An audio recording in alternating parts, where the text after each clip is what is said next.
Fala, Jonas. Boa noite, tudo bem? Boa noite, tudo jóia, graças a Deus, tudo tranquilo. Opa, E tranquilo nem aí? tanto, né? Nem tanto, né? Bom, dar uma boa noite, né, para todo mundo que está entrando na live. Aos poucos o pessoal vai chegando. Hoje, uma terça-feira fria e chuvosa aqui nos Campos Gerais. Mas de antemão gostaria de te agradecer, cara, a disponibilidade, né, e abrir um espacinho na tua agenda para a gente falar de um tema tão importante, né, e que esse ano está fazendo toda a diferença, que é justamente a questão do planejamento, né? E gostaria que você, se você pudesse se apresentar, né, e falar para a turma aí, mas de antemão, meu agradecimento realmente, né, eu costumo falar que eu sou muito privilegiado por ter vários amigos em diferentes áreas que vêm colaborando aqui com o nosso público e trazendo, né, informações. Hoje em dia nós recebemos uma enxurrada de informações, mas o que fazer com essas informações é o que nos diferencia, né? Então, te agradecer aí, Jonas, por essa participação e esse teu tempo na agenda aí, meu amigo. Boa noite, né? Como a live acho que vai ficar gravada, também dá o bom dia, boa tarde para quem vão assistir Sim. depois. Primeiramente, eu que agradeço o convite, viu? Fico muito honrado, acompanho o que você tem feito, o seu trabalho. Eu acho de extrema importância nesse momento de complexidade, volatilidade, ter um canal, ter um profissional que está diariamente compartilhando informações e auxiliando os produtores ou as empresas que acompanham nesse momento de gestão de risco, na tomada de decisão. Então, eu vou falar um pouquinho sobre mim, vou ser breve, porque eu acho que o negócio aqui é a nossa conversa, né? Sim. Eu tenho a felicidade de ser engenheiro agrônomo, de ter essa profissão. Tenho a felicidade de ter trabalhado em 9 estados brasileiros. Então, eu tive a oportunidade, como engenheiro agrônomo, de atuar tanto no segmento de máquinas agrícolas, de consultoria junto à fazenda, e posteriormente vim para o varejo agrícola, onde eu me especializei atendendo grandes produtores, médios produtores, pequenos produtores, em diversas culturas, passando tanto por revendas de grupo familiar, sócios proprietários, assim como fundo de investimento e cooperativas. E ao longo dessa trajetória, que vai se fazer quase 20 anos que eu estou no ramo, né? Venho de uma família, meu pai foi sócio proprietário de revendas agrícolas, teve propriedade, e eu pude acompanhar toda essa evolução do agro, né? Hoje eu estou no momento de transição, eu estou Uhum. reativando minha consultoria, ela tem a marca aí para todos acompanhar Contexto Agro, a minha consultoria de inteligência de mercado, comecei com ela há pouco mais de 11 meses, né? Retomei essa atividade, e hoje eu estou trabalhando com ela, estendendo para gestão de risco, que eu acho que é o grande gap hoje do nosso negócio, né, Naim? Eu acho que Exatamente. você não ter simplesmente as informações como você trouxe, né? Acho que dados flutuando tem um monte. Você precisa interpretar, transformar isso em informação, e aí tem a maior assimetria do nosso negócio, que é a tomada de decisão.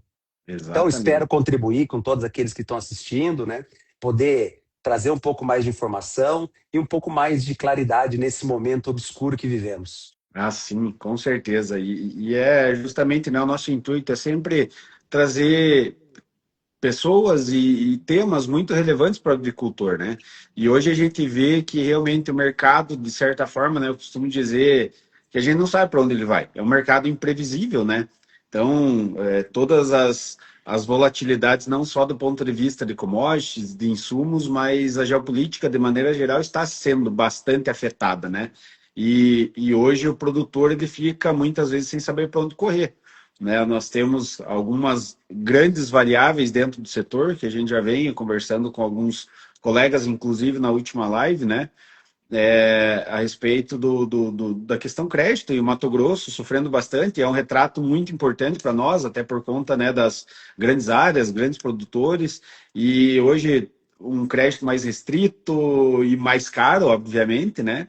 Então, esse ano, eu costumo dizer, né, em todos os bate-papos que eu faço com agricultores, com profissionais do agro, que é a tempestade perfeita de fato, né? Porque nós temos vários fatores que estão pressionando essa cadeia, né? E queria ouvir um pouco de você, o que você está vendo e o andamento realmente desse mercado que hoje ele não tem como seguir uma certa previsibilidade, né? Que a gente sempre prega na agricultura. Exato, né? Eu acho que tem uma frase que eu utilizo muito, né, que é do Albert Einstein: Deus não joga dados com o universo, né? Então nada é o acaso, tudo tem um determinismo. Acho que a pandemia trouxe um pouco para nós, assim, do setor do agro, o que que é uma disrupção e como ela causa. E desde a Uhum. pandemia, vale a gente lembrar, não olhar só a fotografia de hoje, mas o filme que se passou. Na pandemia, a gente teve ali margens operacionais muito boas a nível de excelência. A gente saiu de margens de 20 e 21, algo em torno de 32, 33%. Na safra subsequente, algo em torno de 48, 49%. Isso tratando de área sem arrendamento. No ano seguinte, a gente veio para uma margem um pouquinho mais baixa, mas muito boa, 45%. E aí a gente começou a ter essas últimas 3 safras uma regressão dessas margens dentro das propriedades. E em contrapartida, nós tivemos o quê? O aumento dos custos dos defensivos, dos insumos. Fertilizantes, sementes, nem tanto, mas custos que impactaram. E a gente está no momento da boca de jacaré. Ela está se ampliando. O que eu costumo dizer? A gente tem o aumento de custos de defensivo, custo operacional dentro da fazenda, e a commodity não está tendo a mesma situação que teve na guerra, no início da guerra Ucrânia e Rússia, que teve essa valorização. Então, nós regredimos em níveis de commodity, algo em torno de 33% a 35%, mas em nível de custo operacional a gente regrediu menos, 20%. E isso está impactando diretamente nas margens dos produtores. Assim como você disse, Naim, a gente tem uma volatilidade adicional, que é a geopolítica. Eu tenho a satisfação de também ter um MBA executivo em geopolítica. A geopolítica, desde o início dos anos 90, né, com a queda do Muro de Berlim, não afetava tantos os negócios. Por quê?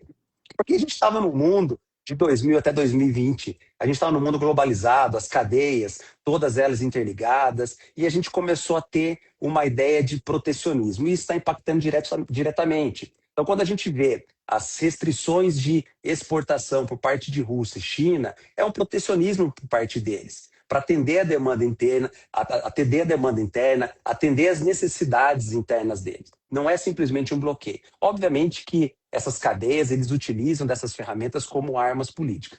Então, diante disso, acho que a gente está numa tempestade perfeita com o aumento dos custos operacionais, insumos, óleo diesel agora recentemente. As commodities não estão se valorizando da forma que todos pensavam que iam valorizar, e a gente está passando de forma estrutural na maior crise do crédito agrícola brasileiro. Para a gente ter uma ciência, o crédito agrícola hoje, o crédito estressado, é algo em torno de 166 bi de reais. É crédito estressado que está vencido, em renegociação, em postergação. Então a gente tem um valor exorbitante. Em contrapartida, o plano safra, que sempre é anunciado mais robusto, ele não está chegando na mão de produtor. Saiu recentemente, o final do mês de março, quem está contraindo créditos oriundos do plano safra, a média é que 111 mil produtores não tiveram acesso. Então a gente está 13% atrás da liberação do crédito do ano passado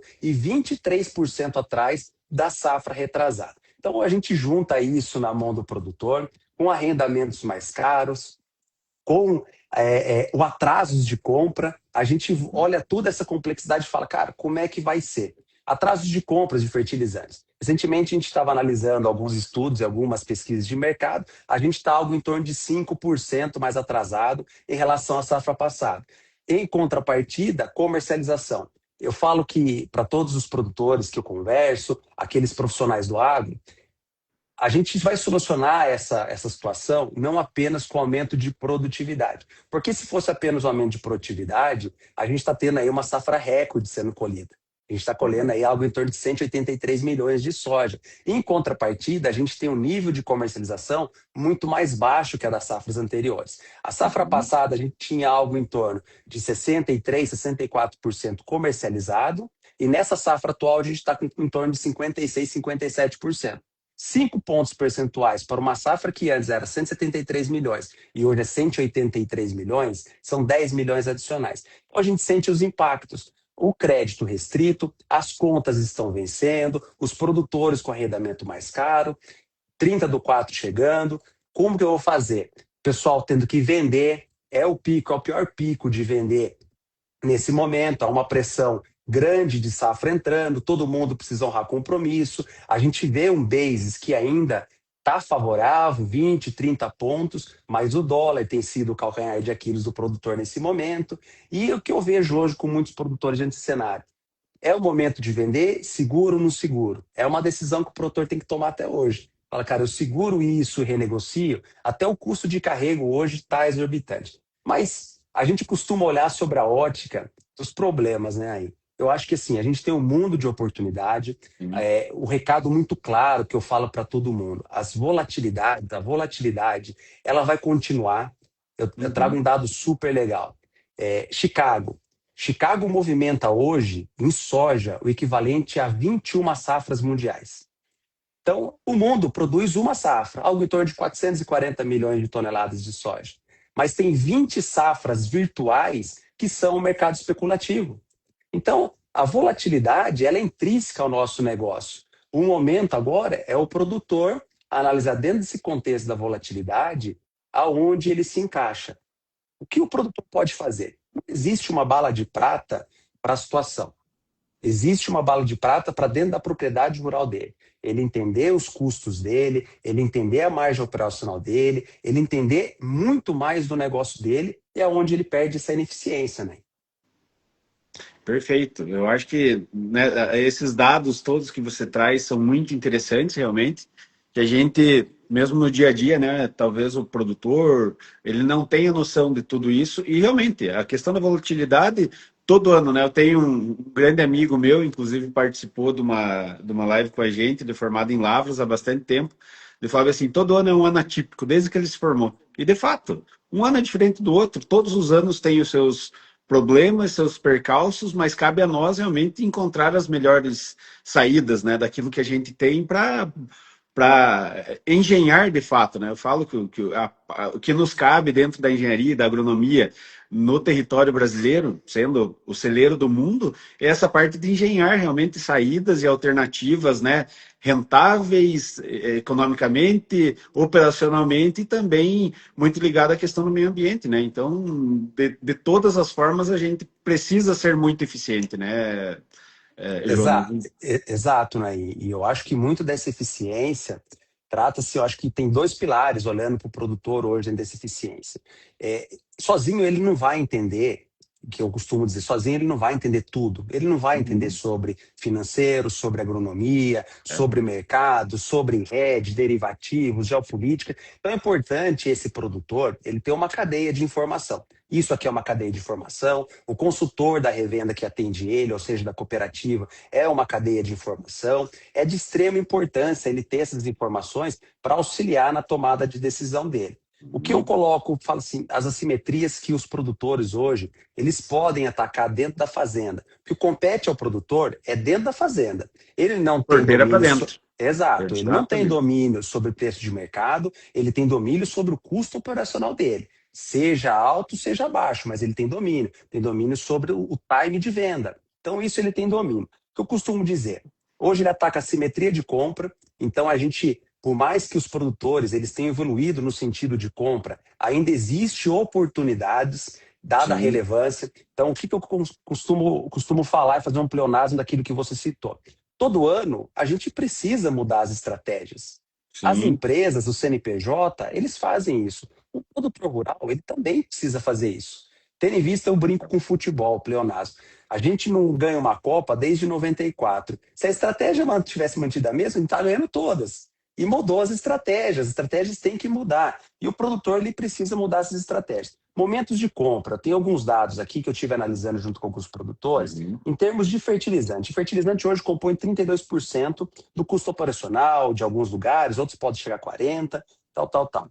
Cara, o cara que comprou fertilizante no momento ideal, na janela ideal, ele comprou um fertilizante 27% mais barato que quem comprou no momento de pico, de guerra. Por exemplo, o produtor, ele tem junto a ele, o que a gente chama falar memória curta. Por que memória curta? É a Uhum. experiência vivida. Então ele Sim. fala, eu comprei o ano passado meu fertilizante em maio, então vamos programar para comprar em maio. A Uhum. geopolítica entrou e acabou com os planos dele. Quem Correto. comprou antes dessa guerra, comprou melhor. Hoje pode ser que o fertilizante tende a cair, mas vai ter um lead time de entrega a tempo hábil que ele receba isso? Exatamente. Então, assim, ele tem uma escala de fertilizante que ele pode comprar melhor, esses 27%. Uma semente de soja propriamente dita, eu venho do mercado de sementes, está no momento de oversupply, mas uma janela ideal de compra de sementes, ele pode comprar uma semente, o cultivar que ele necessita, com 20, 22% mais barato. Então, isso ele consegue atacar. O próprio fertilizante, né? A gente está analisando o mercado, 48, 49 milhões de toneladas que o Brasil utiliza, algo em torno de 44 esse ano. Será que dessas 44, o produtor utiliza 100% daquilo que ele joga no solo? Será que É, não tem essa ineficiência operacional para ele poder atacar? Então, a gente costuma a falar, trazer esses dados, momentos de compra de fungicida, o que a gente começou a notar, e isso tem vários dados, os produtores retraem os momentos de compra de fungicida, inseticida, herbicida, para próximo da utilização, é o momento que todo mundo está comprando, é o momento que a pressão de compra ela está chegando no canal, o canal tenta otimizar isso com um pouquinho mais de margem. Por que não antecipar uma compra? Obviamente que olhando muito relação de troca, relação de commodity. Então, a gente tem esses pontos. E o ponto mais relevante que o produtor rural brasileiro pode atacar, que é a grande assimetria, é a comercialização. A gente uhum, coloca com os Estados Unidos, eu faço muita relação com os Estados Unidos. sim, Os Estados Unidos, eles não têm, obviamente, eles têm uma série de subsídios que o produtor brasileiro não tem, mas eles têm uma coisa que eles não têm o subsídio, vamos falar assim, de plano safra, eles vão no mercado de capitais. E os produtores norte-americanos, aproximadamente 85% deles, quase 90%, trabalham com hedge e derivativos. Aqui no Brasil é apenas 5 ou 6%. Então a gente tem um mercado gigantesco para trabalhar. Quando a gente fala derivativos, essas ferramentas podem auxiliar o produtor. O produtor está acostumado a vender no físico, a vender na hora da colheita. Não precisa, ele pode se blindar disso. Tá certo que é uma operação um pouquinho mais complexa, não é tão fácil como eu estou falando, colocando de maneira simplista. Mas é algo que pode trazer para ele ganhos percentuais 5, 6% a mais na venda. E o negócio, a gente tem que ter na nossa consciência, como o agro é uma atividade recorrente, todo ano se cultiva, todo ano se colhe, todo ano se planta, cara, você não vai acertar todos os anos. Os correto, grandes produtores, aqueles produtores que estão hoje um pouco mais estruturados, eles têm trabalhado com ganhos de média. Eu falo, correto, cara, o correto. que que é o meu target? O que que é meu alvo na minha margem? Olhando para o meu negócio, quanto eu quero capturar? Ninguém acerta o olho da mosca. E o cara tem trabalhado com as médias. Não, perfeito. Assim, né, vários pontos que eu fui anotando ali, alguns insights, mas essa questão da média, que foi o que você falou, nós trabalhamos praticamente no mesmo período em cooperativas quase que co-irmãs, né? E uma vez eu estava falando com o comprador, para mim, da maior empresa de fertilizantes brasileiro, são responsáveis por em torno de uns 12 milhões de toneladas, né, de fertilizantes anuais. Eu falei, cara, o que que você me fala, né? Porque você sempre tem um preço bom. Ele falou, cara, eu compro todo dia. Não tem o pior nem o melhor preço, mas eu estou na média sempre. E isso daí vale para toda e qualquer atividade, né? Então, essa questão de estar na média, você não vai acertar sempre no olho da mosca. E nem é preciso, né? Eu acho que se você tiver uma média boa, você consegue mitigar vários riscos. E outro Exato. ponto muito importante que você citou ali é a questão da memória do produtor, né? Assim, o efeito pós-pandemia e durante a pandemia tinha muito a pressão da indústria, não estou falando só da indústria do fertilizante, mas a agro, né? Voltado para agro, ó, vai faltar produto. E o produtor que deixou para fechar nos 47 do segundo tempo, ele pegou um preço interessante porque o mercado tinha recuado, de fato não faltou produto e tudo. E esse ano não é uma questão, né, de uma restrição, em alguns casos até sim, como se nós envolvermos China e Rússia, principalmente na questão do enxofre, mas ele é um mercado do lead time mesmo. Então, o produtor pode ser que tenha lá na frente, né, que caia o seguro do frete marítimo, que diminua um pouco a questão do valor do frete propriamente dito voltado ao combustível, né, o próprio petróleo utilizado lá, né, o combustível para abastecer Uhum. esses navios, mas não vai chegar tempo aqui no Brasil. E eu costumo e bato em toda vez que eu falo, né, o fertilizante de fato mais caro é aquele que não chega na lavoura, né? Sim. E nesse período, não sei se você concorda, mas ontem ainda eu estava falando com uma turma lá de Maringá, talvez quem esteja mais trabalhando dos profissionais do agro sejam as empresas que fazem coleta de amostra de solo e os laboratórios, porque justamente o produtor tem que verificar o que tem no seu solo, na sua poupança, é como um banco. Né? Se você tem uma reservinha lá, uma hora que dá uma apertada no mês, vai lá e busca essa reserva e utiliza. Aqueles que construíram um perfil de solo, uma boa fertilidade, ele é um ano totalmente, tecnicamente aceitável fazer uma redução na adubação, né, Jonas? Exato, eu acho que esse momento a gente tem o ciclo da agricultura, né, Naim? E esse momento é um momento de preço baixo e uma tendência pressionada. Então é o momento do produtor ele se defender. Aonde ele se defender? Ele olhar o que que o solo dele tem de capacidade, qual gordura que ele ainda tem para Uhum. queimar, obviamente. Ele analisar onde ele pode reduzir, aquele 1%, é brigar. Quando a gente está apertado, a gente não deixa todas as luzes da casa acesa, a gente costuma a desligar as luzes e utiliza apenas aquela luz. Então, esse é o momento do produtor de se defender. Obviamente, tem realidades distintas, tem produtores hoje que estão alicerçados, eles estão com fluxo de caixa, esse é um outro cenário, mas o contexto total do agro, quando a gente fala para grão, soja e milho, é o momento do cara se defender. Ele olhar muito essa relação de fertilidade do solo, ele olhar muito a relação do custo operacional dele, olhar muito a relação de arrendamento. Ainda nós temos estruturas que carregam arrendamento pesado e a margem do negócio não contempla esses arrendamentos pesados. Então, eu concordo com você. Esse é o ponto. Por exemplo, a gente não está analisando questões do diesel. Uhum. O que, que impacta fertilizante, né? É a logística. Se Correto. comparar um fertilizante que chega aí nos Campos Gerais, em Ponta Grossa, e o fertilizante que vai chegar lá em Primavera, 163, no Mato Grosso para cima, o custo dele, 30% do diferencial é custo logístico. É Correto. o pênalti que a gente paga. E aí ninguém está falando sobre a relação do diesel. Então a gente está ainda num momento de guerra, a gente está num estreito fechado, a gente tem um complicador que a Petrobras tirou o preço de paridade internacional, então a gente está com um diesel defasado, apesar de Uhum. estar atacando os produtores e fingindo a margem, mas ainda está com o diesel defasado. Sim. As empresas privadas não têm incentivo para importar, vender nessa base de preço da Petrobras. Então a gente pode ter aqui, daqui a algum tempo, tomara que não, algum gargalo em relação ao diesel. Vai atacar onde isso? Relação de Sim. frete, relação de colheita. Então a gente tem uma série de fatores, concordo plenamente com você. É. Mas eu costumo tratar muito cenário. Por onde eu passo, qualquer conversa que eu faço, eu costumo falar, a gente tem que trabalhar com cenários. Como que a gente, certeza a gente não tem de nada. Uhum. Aonde a gente trabalha, vamos trabalhar com um cenário aonde seja muito bom, um cenário mediano para ruim e um cenário muito ruim.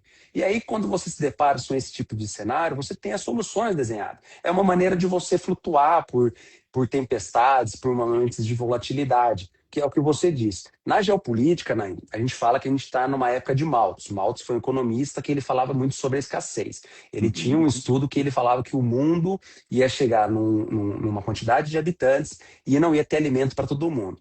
Graças a Deus isso não chegou. Mas o Malthus, a teoria de Malthus, trabalha sobre a escassez, sobre Sim. protecionismo. E a gente está nesse momento. A gente está no momento de escassez, a gente está no momento de protecionismo. E é o momento do produtor ele se defender. É. E eu acho que esse movimento, né, muitas vezes a gente fica aquém, eu costumo falar para alguns amigos, né, pô, você não está desesperado porque o nosso negócio aqui é fertilizante na veia. Eu falei, cara, eu podia ter o telefone do Trump, que eu ligasse para ele não ia adiantar nada. Então, assim, o produtor realmente tem algumas coisas, né, alguns fatores que realmente não estão no nosso controle, né, do produtor, do agrônomo envolvido, de quem está fazendo o planejamento e foge de todo e qualquer sistema de planejamento estratégico dentro de uma propriedade, de uma empresa, é uma propriedade, né, ela deve ser tratada como empresa, mas do que for no tocante a porteira para dentro, eu acho que sim, essa gestão está muito na mão do agricultor, né?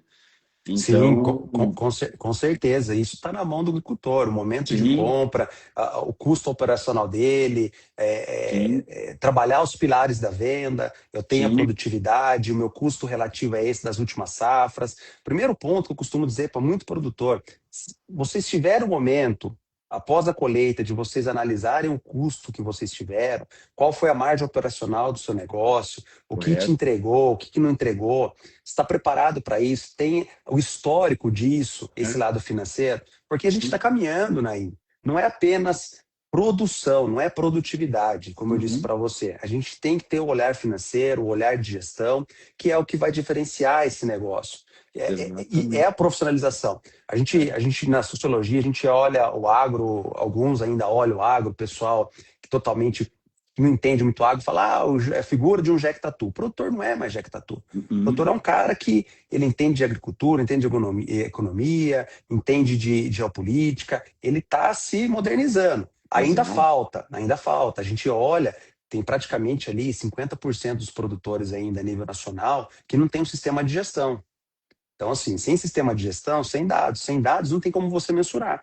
E a gente exato, caminha até para as revendas, eu colocando agora como especialista do varejo agrícola, as revendas têm caminhado muito mais para ofertas analíticas, ofertas voltadas a ROI, mas os produtores ainda têm um comportamento adquirido, muito de experimentação, muito de confiança, muito do que passou no histórico. Então, exato. até a gente está tendo um desvio na É, comunicação para trazer essas informações para o produtor. e o que eu sempre falo, né, e a minha experiência, né, eu também circulei por alguns estados, e assim, para mim, uma outra faculdade foi realmente a minha experiência um pouco mais profunda no estado do Mato Grosso. Deixei vários amigos lá e aprendi demais nesse estado. E a questão da relação de troca, eu falo para todo mundo. O cara tinha uma noção do que ele precisava fazer para comprar uma tonelada de cloreto. Por exemplo, eram 13 sacas de soja para uma tonelada de cloreto. Chegou nisso, meu amigo, se o cloreto estava R$ 5.000 ou R$ 1.500, era a relação de troca, porque no final do dia é a moeda que ele está produzindo, ele não está produzindo dinheiro. A produtividade dele ele tem que fazer como se fosse, né, o barter, a troca, mas fechando aquele pacote em sacas de soja, que é a moeda dele no final do dia. Então eu vejo que a gente tem muito a amadurecer, né, no quesito, nós somos muito bons, tanto que a gente compete de igual para igual, os Estados Unidos tendo um monte de benefícios, né, um governo que é pró-agro, uma logística muito eficiente e voltada justamente para o interior, tudo compete e dá um poder, um diferencial competitivo para eles gigantesco. E o Brasil, com todas as suas mazelas, ainda consegue competir de igual para igual. Então, se nós tivéssemos, né, alguns ajustes dentro de toda essa questão, nós com certeza passaríamos o próprio Estados Unidos, como você citou. Mas uma questão que eu vejo, né, que o produtor precisa cada vez mais estar se conscientizando é essa questão da relação de troca, né? Muitas vezes não, ele não vai usar uma tonelada de adubo por hectare, né? Daquele adubo Uhum. específico. Então, essa relação que é o que faz sentido para ele. Bom, dentro do meu processo produtivo, eu preciso produzir tanto para pagar minha conta e sobrar tanto, né? Ou que é mais ou menos a teoria e o que o produtor norte-americano acaba fazendo, né? Que é o que sobra. E aqui nós estamos preocupados em produtividade, mas às vezes se produz 200 sacas de soja por alqueire, mas ele está gastando 195, né? Uhum. Então a margem é muito apertada e de fato, né? Às vezes você reduzindo o teu custo operacional ou acertando muito mais na questão da compra desse produto, você pode assegurar as suas margens, né? E na negociação é boa parte do sucesso dentro de uma lavoura, né, Jones? Exato, né? Eu falo muito, né? Questão de faturamento é ego, né? O importante é a margem, quando a gente olha o contábil, quanto que sobrou dessa margem para você, e o produtor ele tem que parar com essa linguagem de nominal. Ah, soja Exato. 130, 140, Não, 150. Não, para ele o que interessa é a relação de troca. exato. Eu vejo com bons olhos essa mudança de pensamento quando eu olho nas estruturas, principalmente de barter.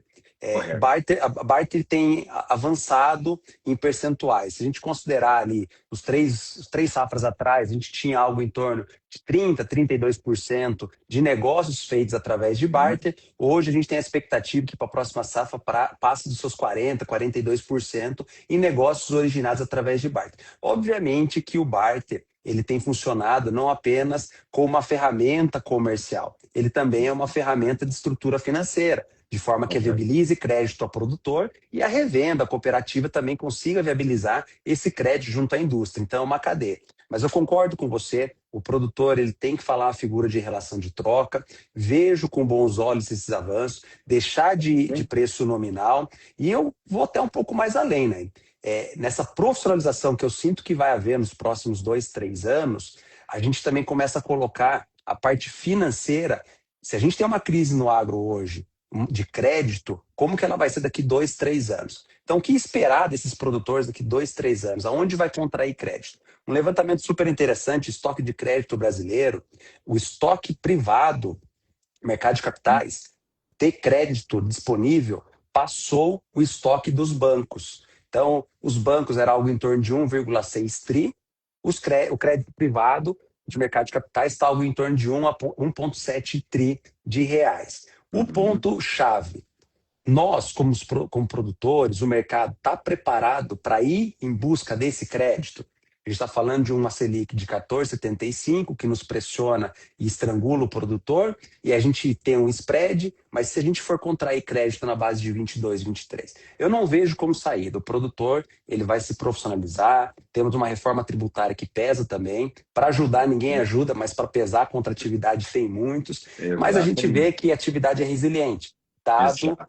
dado o fechamento do valor bruto de produção brasileira, passou seus 3,3 trilhões, voltamos a compor quase 26% do PIB nacional, voltamos a compor mais de 30% de empregabilidade dentro da cadeia nacional. O agro ele está crescendo, mas é um pleonasmo, cresce, mas tem suas mazelas. E a gente diariamente tem que fazer isso que a gente está fazendo, né? É É, catequizar, é compartilhar informação, levar profissionalização, ter conversas francas, mostrar a realidade. Não tem como esconder a realidade e jogar embaixo do tapete.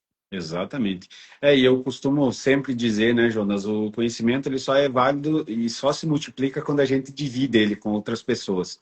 E essa é uma forma que eu encontrei né, reitero, que com grandes amigos especialistas em cada área, trazer um pouco de conhecimento para o agricultor, né? Trazer luz realmente a algumas dúvidas que podem estar surgindo e ouvindo de fato, né, as dores que eu ouço no campo, eu tento trazer aqui especialistas da área, os faixa preta, que eu costumo dizer, para que a gente consiga esclarecer, né? Porque, assim como você, a gente tem uma boa trajetória também, estou entrando nos meus 20 anos de experiência dentro do setor, uma boa trajetória e tem a nossa credibilidade. Então, por que não? Tem tanta gente falando bobagem nas redes sociais, né, daquilo que não entende, causando um terror na cabeça do agricultor. Por que a gente não também se dispõe em dar a cara aqui, né, e traz realmente informações relevantes, informações fidedignas e que o produtor realmente consegue confiar e que norteia? Eu costumo dizer, né, que a decisão final está na mão de quem assina o cheque, ou de quem faz o Pix, hoje, que está mais moderno. Exato. Mas o nosso papel como agrônomos, de fato, né, e profissionais da área, é a gente conseguir conduzir e mostrar para o produtor o melhor caminho a ser trilhado, né? Exato. E assim, né, eu gostaria de te agradecer, né, as nossas lives são todas curtas, eu acredito que a gente tenha conteúdo e conversa aqui para muito tempo. Com certeza, né, Jonas, de acordo com a tua disponibilidade, a gente vai fazer um outro momento, quem sabe pegue daí alguma parcela de um assunto que seja mais pertinente para aquele momento, a gente se aprofunde um pouco mais, mas eu quero te agradecer, cara, de coração mesmo, né, nessa tua disponibilidade e te falar que você fique à vontade para deixar os teus contatos. Depois eu vou marcar aqui você nessa live, a gente vai deixar gravado e amanhã já eu mando de manhã o link do YouTube dela para você encaminhar também para os seus amigos, clientes e assim por diante. Né, de antemão, eu que agradeço o convite, sigo disponível. Acho que momentos igual a esses, a gente compartilhar informação, ajudar aqueles que nos interessam, que são os produtores, esses que estão resilientes, que labutam no dia a dia, é sempre válido. Fico à disposição, agradeço novamente. Acho que o recado que eu diria é: quem tiver interesse, me seguir, quem tiver interesse em acompanhar um pouco mais da consultoria Contexto Agro, é uma inteligência de mercado, é uma gestora de risco para produtores e para empresas, traduzindo essas volatilidades, essa complexidade geopolítica, no melhor assertividade em tomada de decisão. Show de bola. Jonas, mais uma vez, cara, meu muito obrigado. Uma boa noite e nos vemos no na próxima live nossa que vai acontecer na semana que vem. Um forte abraço. Abraço, Naim. Fique com Deus. Amém, também.